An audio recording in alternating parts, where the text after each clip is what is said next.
How to draw realistic portraits step by step. So this is a portrait that I did of my younger sister, and I will show you the process as I complete one of my older brother. So I use the grid method for these portraits. So what you want to do is you want to start by dividing your reference photo into 1" by 1" squares and your drawing surface into 2" by 2" squares, depending on size. And then you want to label down alphabetically and across the top numerically. So what I mean by depending on size is I'm doing an 18 by 24 portrait from an 8.5 by 11 piece of paper. So obviously I'm going to want to double the size on my drawing paper since I will be bringing it up scale. But if you're doing a drawing, say on a 9 by 12 paper or 11 by 14, you're just going to want to keep the squares the same size. So do it 1:1 instead of 1:2. Okay, so now that we have it all labeled, you're just going to begin sketching, lining it up with the grid on your reference photo. And at this stage, I'm using a really light pencil. I'm using an H pencil, and I'm staying really loose and keeping the lines fluid.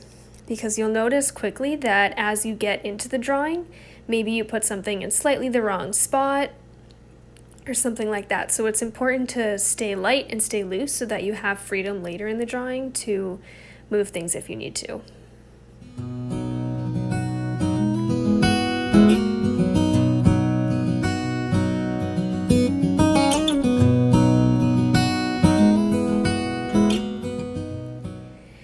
And what I really like about the grid method is that it helps define proportion and maintain correct placement throughout the drawing.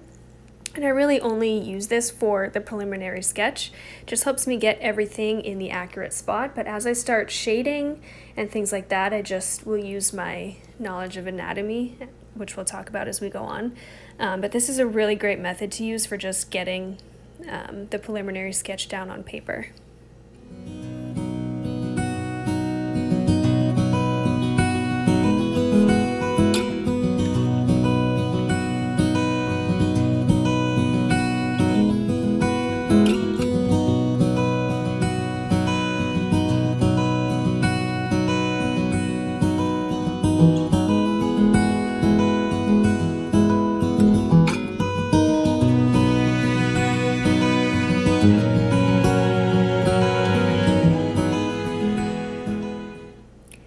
And as you can see, when I put the eyes in here, I'm not drawing a super accurate or defined eye shape. I'm just putting in ovals just so I can get a ballpark placement for them. But it's important to just stay really loose and not do any really sharp, dark, defining lines in this stage. You're just kind of shaping everything out.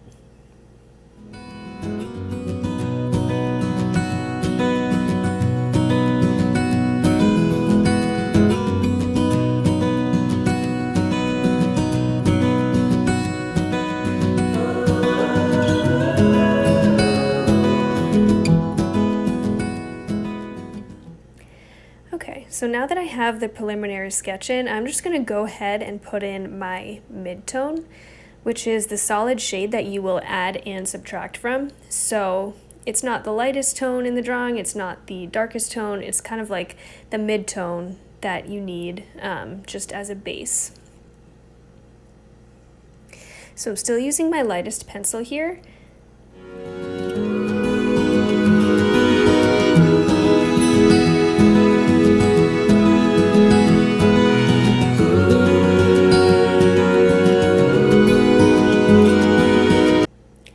And at this stage, I'm using something called contour shading, which is when you shade with the anatomical structure of the portrait. So it's really crucial for pushing the illusion and making it look real. So I suggest, like, anatomy is really important for portraiture. You're going to want to know, like, the parts of the skull. So the back of the head that I just shaded is the parietal bone, so it's more round, so I kind of went with that shape. And now I'm doing the temporal bone, so I'm going to go in the other direction.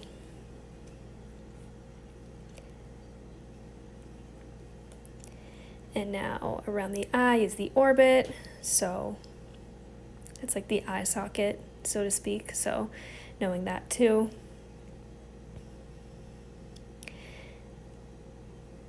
And then as I get down here to the zygomatic arch and bone, you're going to want to go in the direction of that as well. So it's just kind of like you're carving out all the anatomy, all the structure.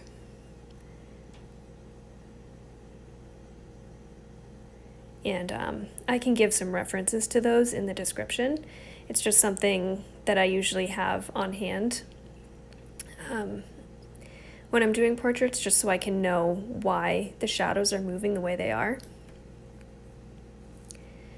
Okay, so now that I have it all laid in, I am blending with a tortillon stick. So this blends everything really smoothly.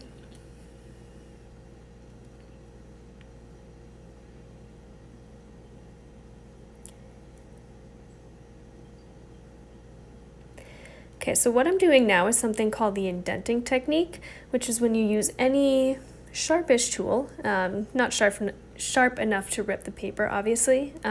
So here I'm using an unused wooden clay knife, and basically you just indent where pure white areas will be. This works particularly well for hair rendering, which is what I'm using it for now, for the mustache and beard. It also works really well for skin texture. And you'll see later in the video, after you indent and draw over the indentations, they will remain pure white. And there's various methods to achieve this, but this has worked really well for me with my portraits.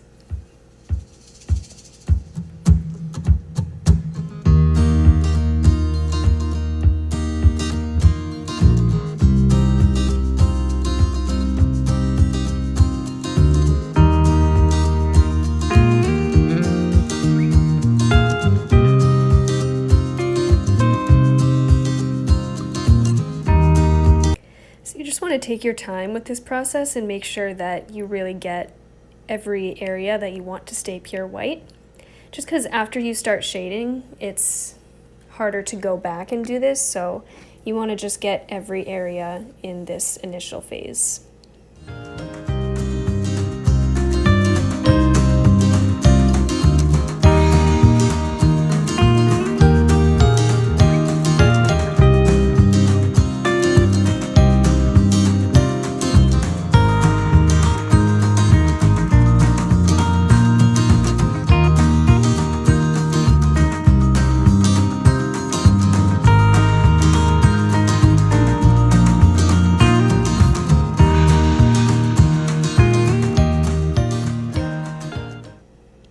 And as I'm blending with the tortillon, I'm still using that contour shading, because if I did the contour shading and then went over it with just one direction, it would kind of mitigate the effects of that. So you always just each layer that you do, you want to make sure that you're sticking with that contour shading.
just continuing putting that medium tone over the rest of the portrait. And then after you do that, you want to start to block out the darkest darks and carving out the anatomical structure some more. So knowing the anatomy of the hand too is really important. So now that I've laid out that medium tone, I am going in layer by layer, slowly making the darks darker.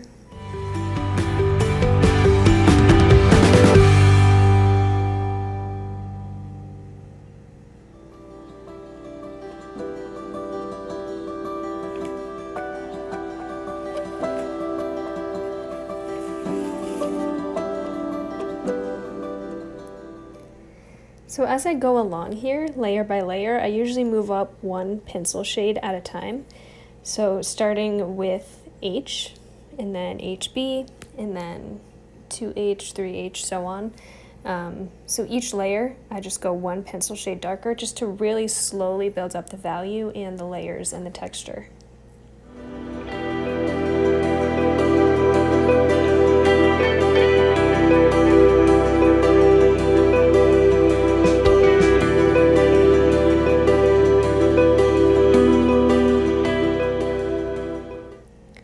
Basically, a way I like to think of this is you want to work from the bottom up. So you don't want to start putting in defining features like eyeballs, hair, eyebrows, or anything like that until the shading is satisfactory.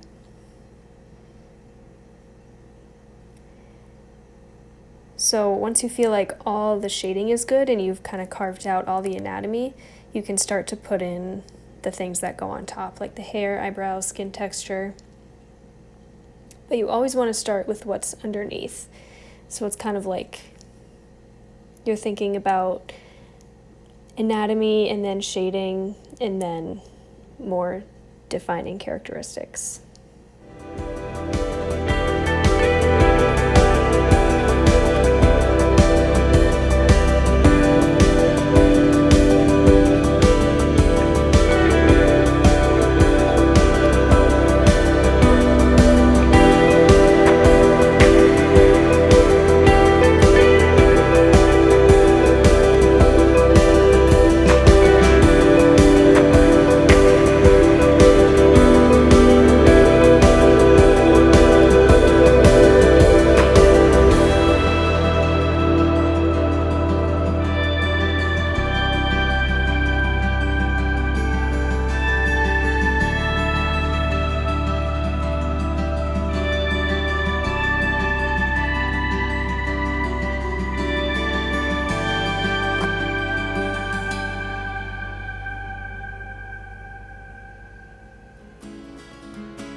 another useful thing to keep in mind is don't be afraid to go dark. So with your darkest darks, you want to make those as dark as possible. So for the core shadows and for the shirt in this drawing, I use an 8B, which is basically the darkest you can get. It just helps even more with pushing the illusion, because if those shadows are really dark versus the lightest light, it's just gonna make it that much better. So don't be afraid to go really dark.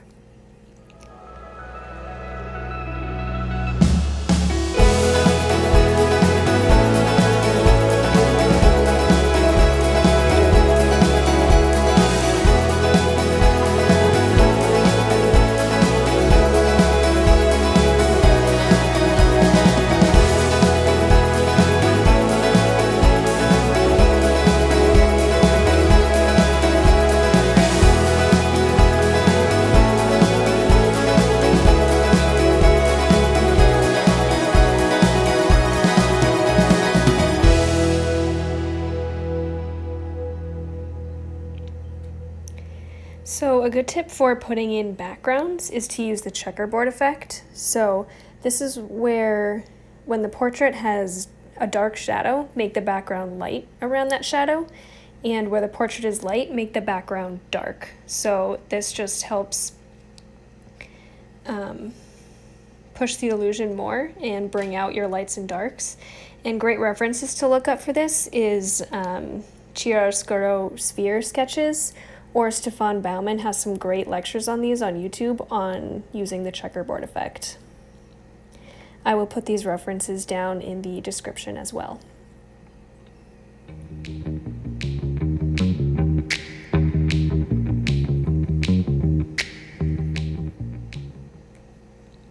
And so now I'm just putting on final details, some hair on the hand, and these are the things that you want to wait until the very end to put on.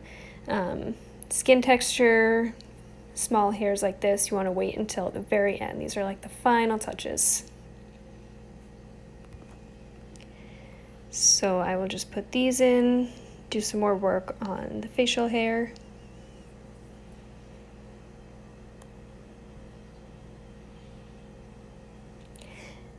And here you can see the effects of the indenting technique. You can see those white hairs that stayed white even after I drew on top of them.